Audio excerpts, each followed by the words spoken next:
Hello दोस्तों, good morning. स्वागत है एक बार फिर से आप सभी का एमजेटी एजुकेशन में। साथ ही आज संडे है और संडे को वीकली टेस्ट होता है आपका।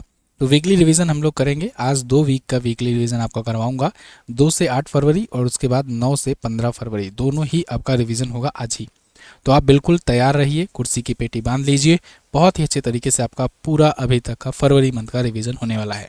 इससे पहले आप जितने भी मंथली वीडियोज़ हैं, जितने भी वीकली वीडियोज़ हैं, उनकी प्लेलिस्ट बनी हुई है, वहाँ पर जाकर चैनल पर देख सकते हैं। ठीक है, चैनल के लोगो पर क्लिक कीजिए और जाइए प्लेलिस्ट में देख डालिए सब। चलिए, आज संडे है तो आज ही सब रिवाइज कर डालिए। बाकी एमजेटी ऐप पर पीडीएफ वगैरह मिल जाएगी, वहाँ से भी आप पीडीएफ और क्विज वगैरह से आप बाकी की चीज़ों का फ़ायदा उठा सकते हैं। शुरुआत करते हैं। नियम वही पुराना है, आपको आंसर करते जाना है, अंत में स्कोर बताना है। पहला क्वेश्चन आपके सामने है। भारत ने अपना पहला AI powered university pilot project किस विश्वविद्यालय में लॉन्च किया है? तो एआई पावर्ड यूनिवर्सिटी होगी इंडिया की पहली, कहाँ पर होगी बताइए। ये होगी चौधरी चरण सिंह यूनिवर्सिटी, जो कि है मेरठ में। ध्यान रहे, चौधरी चरण सिंह एयरपोर्ट है लखनऊ में, लेकिन चौधरी चरण सिंह यूनिवर्सिटी है मेरठ में। ठीक है, तो दोनों में अंतर है, दोनों को याद रखना है, आपको भूलना नहीं है। चौधरी चरण सिंह यूनिवर्सिटी मेरठ में इसकी शुरुआत होगी।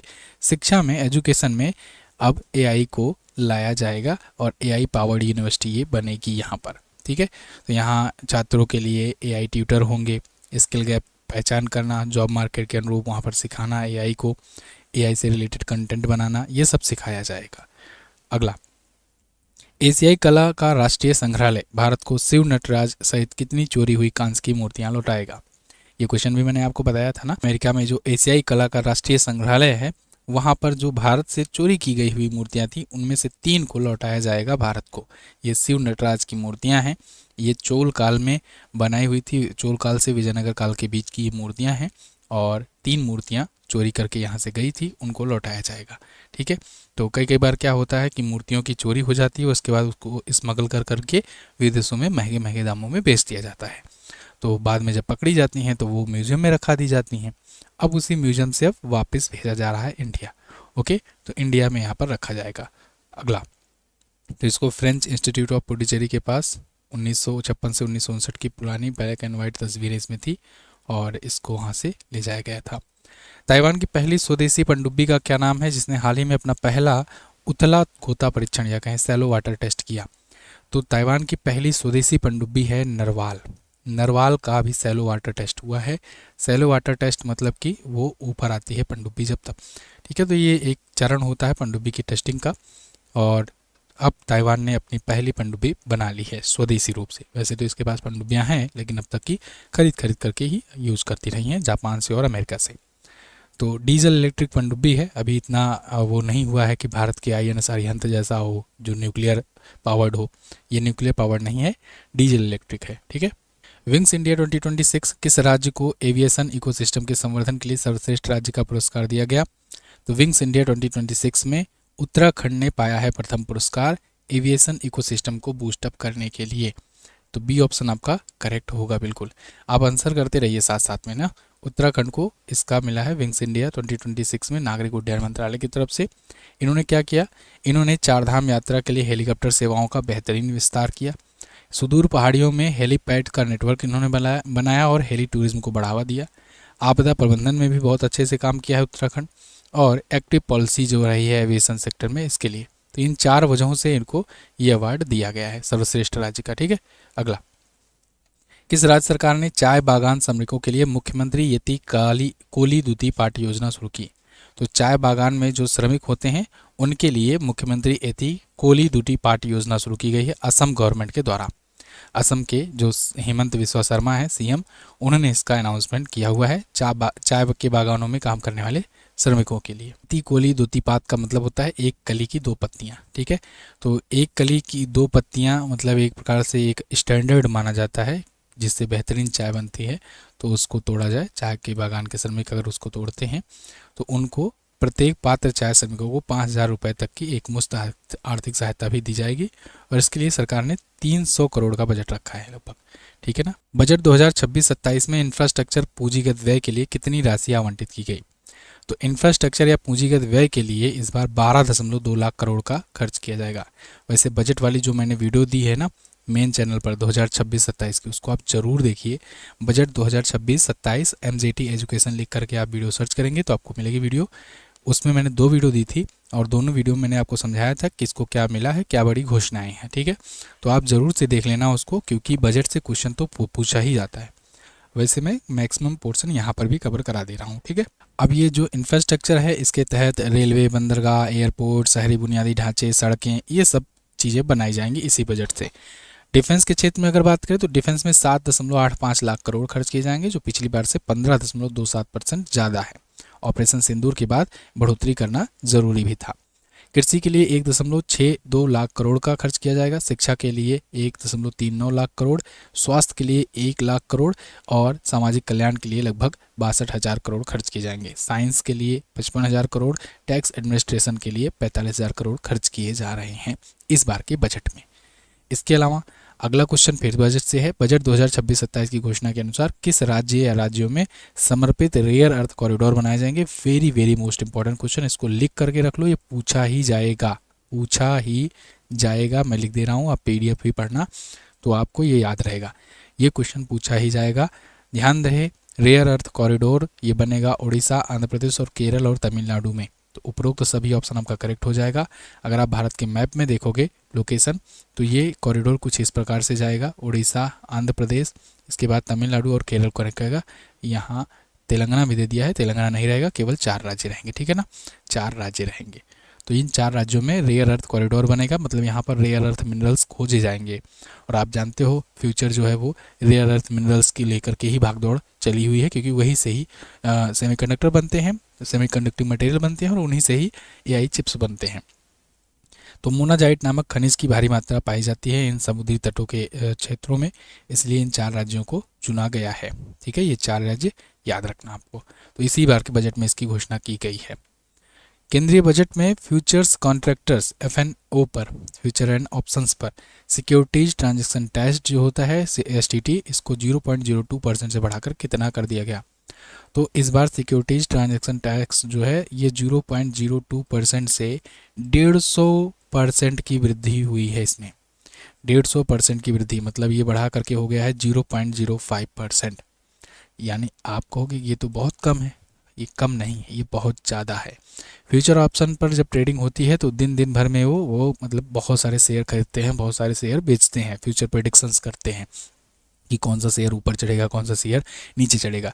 तो इसमें जो ट्रेडर्स होते हैं, इंट्राडे जो ट्रेडर्स वगैरह होते हैं, उनका होता है।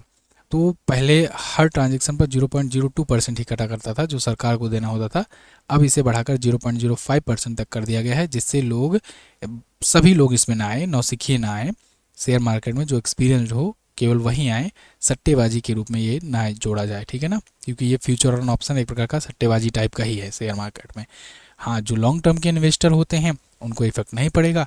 जो इंट्राडे ट्रेडिंग वगैरह करते हैं, एक ही दिन में बहुत सारे शेयर खरीदते हैं, बहुत सारे शेयर बेचते वगैरह हैं, वो फ्यूचर और ऑप्शन वाले को यहाँ पर ज़्यादा देना पड़ेगा, 150% अब, ठीक है ना।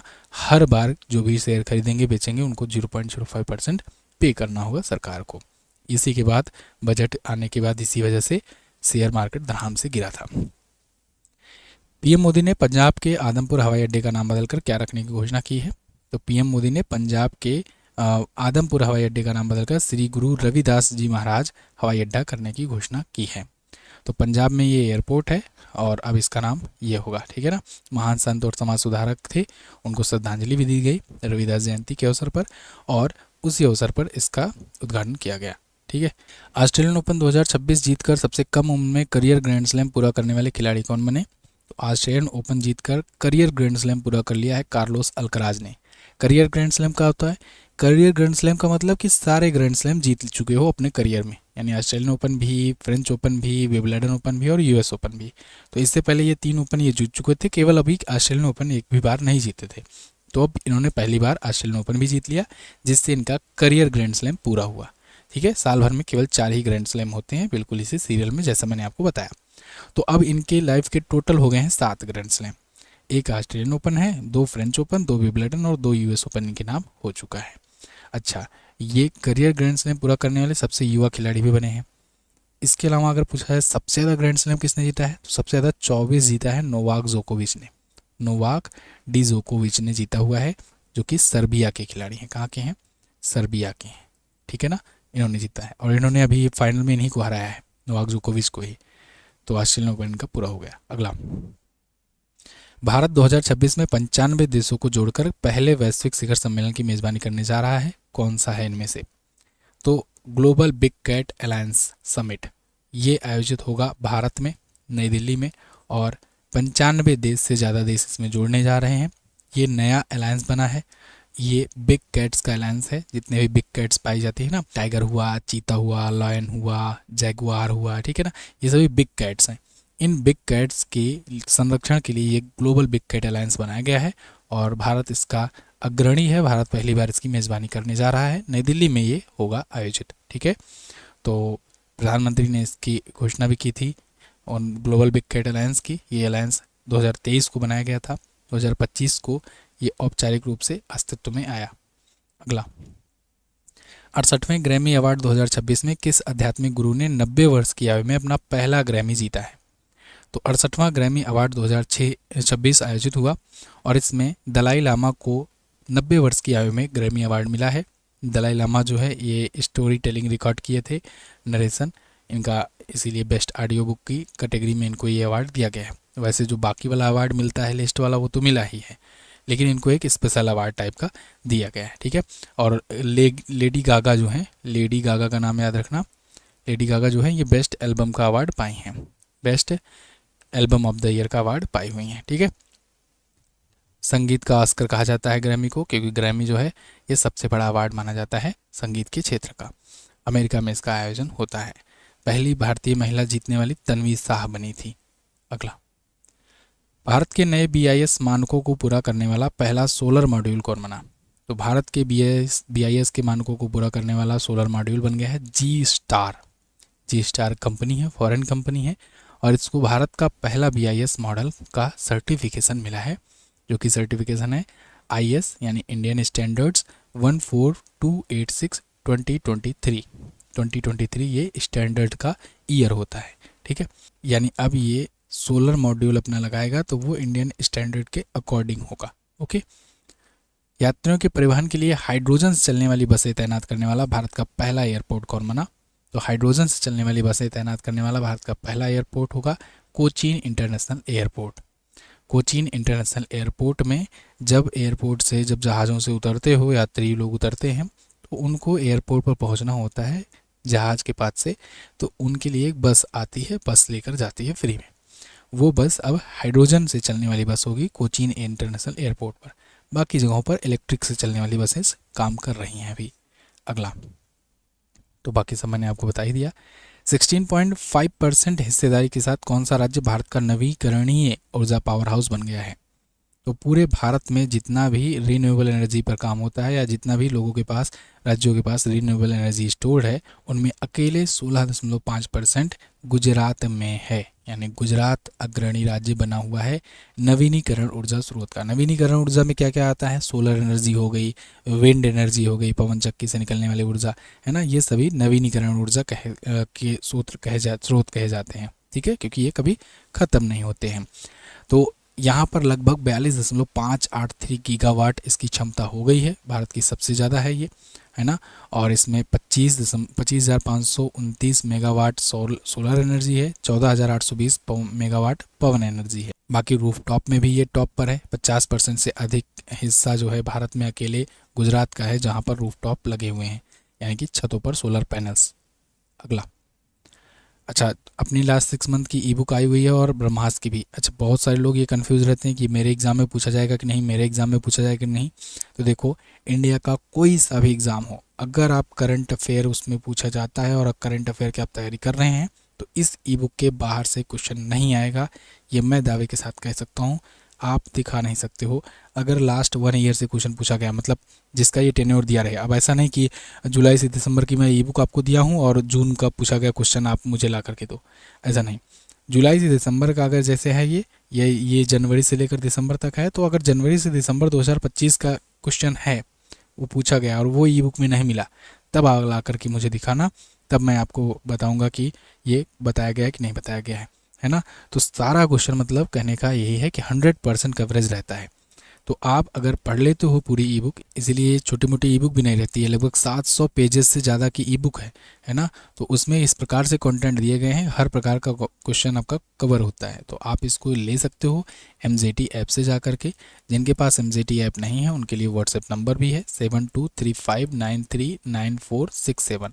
इस पर आप व्हाट्सएप करिए तो आपको UPI का माध्यम बताया जाएगा, वहाँ से भी पेमेंट करके ई बुक ले सकते हो। 13वां भारत किर्गिस्तान संयुक्त विशेष बल अभ्यास खंजर 13 कहाँ आयोजित हुआ? तो ये आयोजित हुआ इस बार मिसामारी असम में। मिसामारी असम में इसका आयोजन किया गया। 13वां संस्करण था और किर्गिस्तान के साथ होता है खंजर एक्सरसाइज। इसकी शुरुआत 2011 में की गई थी और इस बार इसका 13वां संस्करण था, 13 एडिशन था। 4 से 16 फरवरी तक आयोजित हुआ। निवेदिता दुबे को किस संस्था की बोर्ड की पहली महिला सदस्य बनाया गया? तो निवेदिता दुबे बन गई हैं एयरपोर्ट अथॉरिटी ऑफ इंडिया की पहली महिला सदस्य बोर्ड ऑफ डायरेक्टर्स में। ठीक है, तो पहली महिला सदस्य बन गई हैं एयरपोर्ट अथॉरिटी ऑफ इंडिया, जिसकी शुरुआत 1995 से हुई थी। भारत में एयरपोर्ट्स को रेगुलेशन करने या उनके लिए नियम कानून बनाने के लिए जिम्मेदार संस्था होती है। तो निवेदिता दुबे ये 1995 बैच की AAI में मैनेजमेंट ट्रेनी के रूप में शामिल हुई थी। आज ये शीर्ष पद पर पहुंच गई हैं। भारत का पहला live national UAV testing corridor कहाँ पर लॉन्च किया जाएगा? तो लाइव नेशनल UAV मतलब होता है अनमैन्ड एयर व्हीकल, इसका या शॉर्ट फॉर्म में हम लोग ड्रोन भी कह देते हैं। तो इसका लाइव टेस्टिंग कॉरिडोर बनेगा उड़ीसा में। उड़ीसा में ये कॉरिडोर होगा, यहीं पर ड्रोन वगैरह की टेस्टिंग होगी, क्योंकि अब फ्यूचर वारफेयर में ड्रोन का बहुत अहम रोल होने वाला है। ऐसे में ड्रोन की लाइव टेस्टिंग यहाँ पर हो पाएगी। ठीक है, तो इसके लिए बॉन वी एरो के साथ समझौता हुआ है, जो कि एक स्टार्टअप है, डीप टेक स्टार्टअप है, और इसके साथ समझौता ये हुआ है। उड़ीसा के गंजम जिले में बनेगा ये। अगला 9 मई से 12 नवंबर तक चलने वाली किस अंतर्राष्ट्रीय कला प्रदर्शनी में भारत भाग लेने जा रहा है? तो ये होगा वेनिस बिएनाले। वेनिस बिएनाले प्रदर्शनी बहुत बड़ी प्रदर्शनी होती है। 9 मई से शुरू होगी, 22 नवंबर तक चलेगी। आप सोचो, मई, जून, जुलाई, अगस्त, सितंबर, अक्टूबर और नवंबर, इतने दिनों तक चलेगी। तो दुनिया के सबसे पुराने और सबसे महत्वपूर्ण मंचों में से एक है, जो समकालीन कला के लिए जाना जाता है। और यहाँ पर भारत का संस्कृति मंत्रालय जो है अब प्रदर्शन करने के लिए जाएगा 7 साल के बाद। 61वें वेनिस बिएनाले में भारत शामिल होने जा रहा है। भारतीय प्रदर्शनी का शीर्षक होगा geographies of distance remembering home. Okay, तो क्यूरेटर बनाया गया है डॉक्टर अमीन जाफर को। अगला, हाल ही में निधन हुए पद्मश्री फादर थॉमस वी कुनुलकल को किस संगठन के पूर्व अध्यक्ष रहे थे? ये CBSE के पूर्व डायरेक्टर रहे हैं, चेयरमैन रहे हैं। CBSE यानी कि central board of secondary education. तो पद्मश्री से भी सम्मानित रहे हैं, भारत का चौथा नागरिक सम्मान है। फादर थॉमस वी कुनुलकल, इनका अभी निधन हो गया है। ठीक है, तो 1980 से 1987 तक ये CBSE central board of secondary education के ये अध्यक्ष रहे हैं। तो 99 वर्ष की आयु में इनका निधन हुआ। और ये माई प्रिंसिपल के नाम से जाने जाते थे, अरुण जेटली जी नहीं कहते थे माई प्रिंसिपल। ठीक है, फेमस थे ये काफ़ी।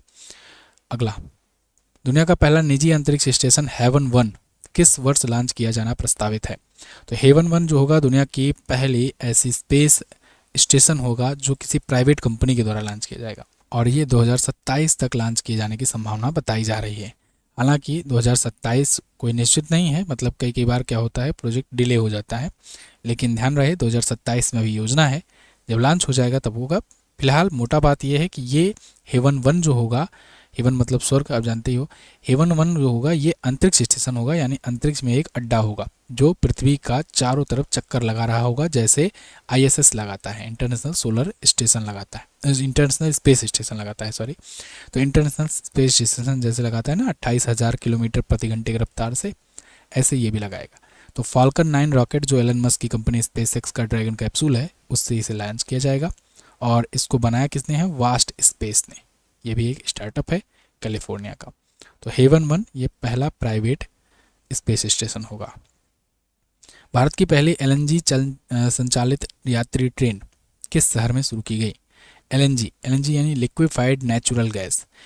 लिक्विफाइड नेचुरल गैस से पावर्ड पैसेंजर ट्रेन होगी।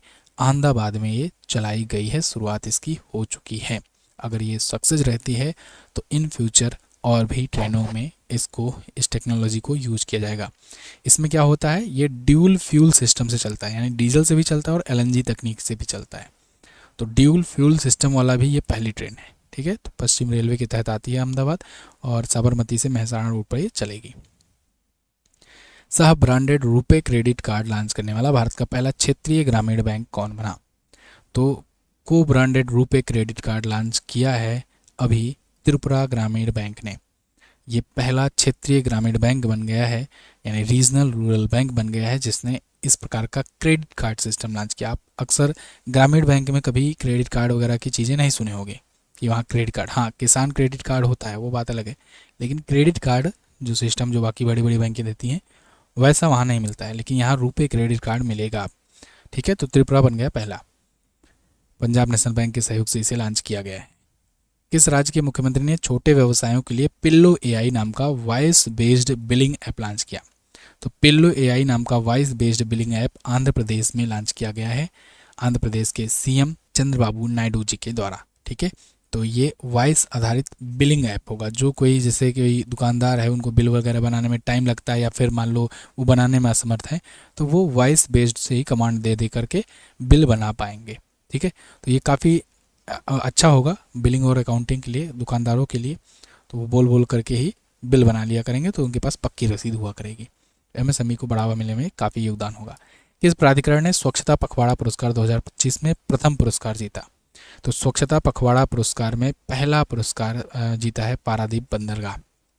पारादीप बंदरगाह ये पड़ता है उड़ीसा में और ये कई बार अवार्ड पा चुका है अपने इन स्वच्छता प्रयासों के लिए। तो पुरस्कार पत्तन पोत परिवहन और जलमार्ग मंत्रालय द्वारा प्रदान किया गया। केंद्रीय मंत्री हैं उसके सर्बानंद सोनोवाल जी, इन्होंने ये अवार्ड दिया है इनको। ठीक है, तो स्वच्छता पखवाड़ा 16 से 30 दिसंबर तक हुआ था आयोजित, 30 सितंबर तक, सॉरी 16 से 30 सितंबर तक, तो उसी दौरान ये देखा गया था। वर्ल्ड गवर्नमेंट समिट 2026 का आयोजन कहाँ किया गया? तो दुबई में हुआ वर्ल्ड गवर्नमेंट समिट। इसके बारे में मैंने आपको क्वेश्चन बताया था डीसीए में। तो देखो डीसीए में मैं पूरा पूरा आपको कवर करा देता हूँ, लेकिन आपका रिवीजन भी ज़रूरी है, इसीलिए आपके लिए वीकली लाई जाती है। फिर आपको मंथली भी दी जाती है, 15-15 दिन पर मंथली दी जाती है, तो आप मंथली वाइज भी रिवाइज कर देते हो। कुछ लोग हैं जो केवल वीकली से पढ़ते हैं, कुछ लोग हैं जो केवल मंथली से पढ़ते हैं, कुछ लोग हैं जो डेली से पढ़ते हैं। लेकिन डेली सी करंट अफेयर अगर आप पढ़ते हो ना तो आपका पूरा का पूरा संपूर्ण कवरेज होगा। ठीक है, चलिए अगला देखते हैं। वर्ल्ड गवर्नमेंट समिट 3 से 5 फरवरी तक दुबई में आयोजित किया गया है। इसका थीम था शेपिंग फ्यूचर गवर्नमेंट। यही थीम हमेशा होती है, ऑलवेज। ठीक है ना, और हमेशा ये दुबई में आयोजित भी होता है। अगला, WPL 2026 का खिताब किसने जीता? Women's premier league. तो इस बार भी जीत लिया रॉयल्स चैलेंजर्स बेंगलुरु की टीम ने। आरसीबी 2 बार विजेता हो चुकी है और मुंबई इंडियंस भी 2 बार विजेता हो चुकी है। दिल्ली कैपिटल 4 बार फाइनल हारी है, ठीक है, फाइनल खेली है, फाइनल हार गई है। 4 का 4 ही इवेंट अभी तक हुआ है, चारों बार दिल्ली फाइनल पहुंची है, लेकिन चारों बार हार गई है। तो आरसीबी जो है इस बार दूसरा खिताब अपना जीता हुआ है। ठीक है, पिछली बार मुंबई जीता था। तो WPL हुआ यानी विमेंस प्रीमियर लीग हुआ। ये महिला संस्करण होता है क्रिकेटर का। ठीक है, जैसे IPL होता है उसी का महिला संस्करण है ये 2020 लीग। फाइनल मैच में प्लेयर ऑफ द मैच बनी स्मृति मंधाना। 87 रन बनाए थे उन्होंने 41 गेंदों में। और ऑरेंज कैप और पर्पल कैप पूछा जाता है। ऑरेंज कैप याद रखना स्मृति मंधाना को मिला है। पर्पल कैप जो मिला है ये सोफी डिवाइन को और नंदिनी शर्मा को संयुक्त रूप से मिला है। अगला है, भारत का पहला सहकारी राइड हेलिंग प्लेटफॉर्म कौन सा है जिसे गृह मंत्री अमित शाह ने लॉन्च किया? भारत का पहला सहकारी राइड हेलिंग प्लेटफॉर्म है सहकार कैब्स। इसी को ही भारत टैक्सी भी कहा जा रहा है, भारत टैक्सी भी कहा जा रहा है। ध्यान रखना, ये सहकारिता मंत्रालय के द्वारा लॉन्च किया गया है। ये राइड हेलिंग प्लेटफॉर्म है। राइड हेलिंग प्लेटफॉर्म जो राइड प्रोवाइड करते हैं, राइड वाली सर्विस प्रोवाइड करते हैं गिग वर्कर्स के थ्रू, जैसे ओला हुआ, उबर हुआ, रैपिडो हुआ, ऐसी बहुत सारी कंपनियां हैं। ऐसे ये भारत टैक्सी भी काम करेगा। ये भारत सरकार के अधीन होगा। ठीक है, भारत सरकार में किसके? सहकारिता मंत्रालय के अंतर्गत आएगा। गृह और सहकारिता मंत्रालय के मंत्री अमित शाह जी ने इसका उद्घाटन भी किया है। तो इसे सहकार कैब्स भी कहते हैं और भारत टैक्सी भी कहते हैं, कंफ्यूज मत होना, दोनों एक ही है। दोनों का 5 फरवरी 2026 से ऑफिशियल शुरुआत हो गई है। ठीक है ना, भारत टैक्सी की के नाम से भी इसे आप जानते हैं और सहकार कैप्स के नाम से भी इसे जानते हैं। इसमें बहुत सारी चीज़ें होंगी, जैसे कमीशन वगैरह जो ज़्यादा लेते हैं कंपनियां ओला उबर रैपिडो वगैरह के, उसकी अपेक्षा यहाँ पर कम रहेगा और ड्राइवर को पूरा पूरा पैसा इसमें मिला करेगा। असम में किस देश की महारानी को सोल्जर ऑफ ह्यूमनिटी पुरस्कार से सम्मानित किया गया? तो भूटान की महारानी असम में अभी सम्मानित की गई हैं और इस समाज सेवा के लिए प्रतिष्ठित सम्मान पाई हुई हैं। इनका नाम है दोरजी वोंगबे वांगचुक। तो ये भूटान की राजमाता है, महारानी है, तो इनको ये अवार्ड मिला है। कौन सा अवार्ड मिला है? 22वां Upendra Nath Brahma soldier of humanity पुरस्कार। तो इन्होंने तरायन फाउंडेशन शुरू किया था, तरायन फाउंडेशन ये चलाती हैं, उसके माध्यम से ग्रामीण विकास, महिला सशक्तिकरण और मानवता की सेवा के लिए काम करती हैं। विश्व समुद्री खाद्य कांग्रेस 2026 का आयोजन भारत के किस शहर में किया जा रहा है? तो विश्व समुद्री खाद्य कांग्रेस ये इस बार आयोजित किया जा गया चेन्नई में, चेन्नई तमिलनाडु में। ठीक है, तो भारत के समुद्री खाद्य उद्योग को बढ़ावा देने के लिए किया गया। भारत वर्तमान में दुनिया का दूसरा सबसे बड़ा जलीय कृषि उत्पादक है और छठा सबसे ज़्यादा समुद्री निर्यातक देश है। ठीक है, खाद्य निर्यातक देश। तो इसलिए भारत 9 से 11 फरवरी तक आयोजन किया है। तो ये थे साथियों इस वीक के महत्वपूर्ण क्वेश्चंस, इसका आपने रिवीजन किया। आप अपना स्कोर कमेंट करके बता दीजिए कितना आपने स्कोर किया है। अब अगली वीडियो में हम लोग अगले वीक का करंट अफेयर रिवाइज करेंगे और आप सभी को महाशिवरात्रि की बहुत बहुत शुभकामनाएं। मिलते हैं अगली वीडियो में, अगली क्लास में। तब तक के लिए नमस्कार, जय हिंद, वंदे मातरम।